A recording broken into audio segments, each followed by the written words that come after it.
Hi, Loyal Paasa in the house. Hindi nagpapaasa. Habang may buhay, ang mga paasa, hindi nagpapaasa. I will be singing a Christmas song. This is one of my favorites, or the only favorite song that I like during Christmas when I was in the Philippines, because I'm dreaming of a white Christmas. Gusto ko makita ang snow. I want to see the snow. But right now that I am here in Canada, grabing snow, tama sa tuhod, mas gawas, murag, nahimo na akong kalbaryo, murag gusto kong pauli sa Pilipinas, kay mas ganahan ko sa init kaysa tugnaw. Pero sa taman nga, gidala man ta sa Ginoo din let's do it. O pasalamatan ta ang Ginoo. Kini nga kanta, painood na ko sa akong mga higala, akong pamilya, labi na sa akong pamilya, mga higala sa tibok kalibutan. Di na lang ko mag-mention ng galan kay para bariyo tanan. Then, timan ini, kantahon ako ng favorite ka song when I was in the Philippines, when I'm coming here, gusto na ko mauli na po ko favorite ka song para sa pagpauli. Pasko gyapon. Akong kantahon next time.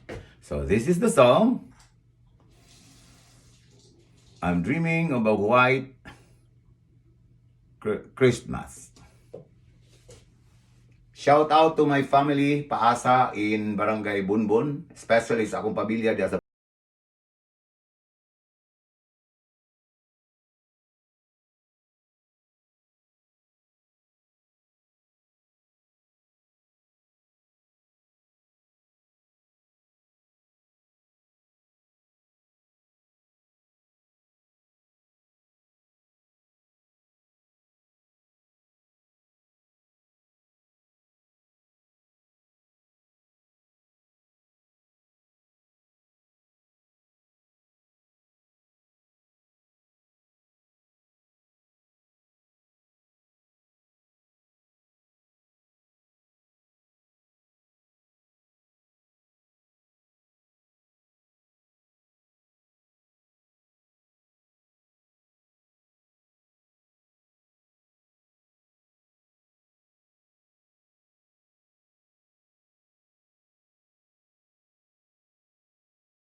at this very moment, let us share a moment of kindness. Let's be Jesus.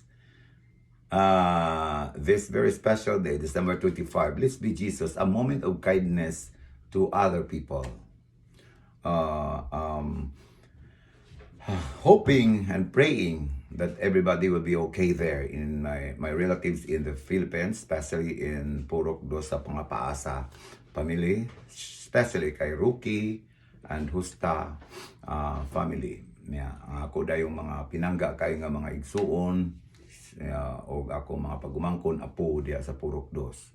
Kaninyong tanan o sa ako mga pamilya dito sa Canada, kami ni Bingay, ang loyal team, paginaot ka ninyo sa maayong Pasko, bulahang bagong tuig. Ug sa ako mga igala, all of my friends there, Canada, Philippines, and the entire world. Merry Christmas! Ito po si Loyal Pasa, hindi nagpapasa. Habang may buhay, may pag-asa sa COVID, huwag mabahala. Ingat lang kapatid. Andiyan si Bathala. God bless us. Thank you for subscribing.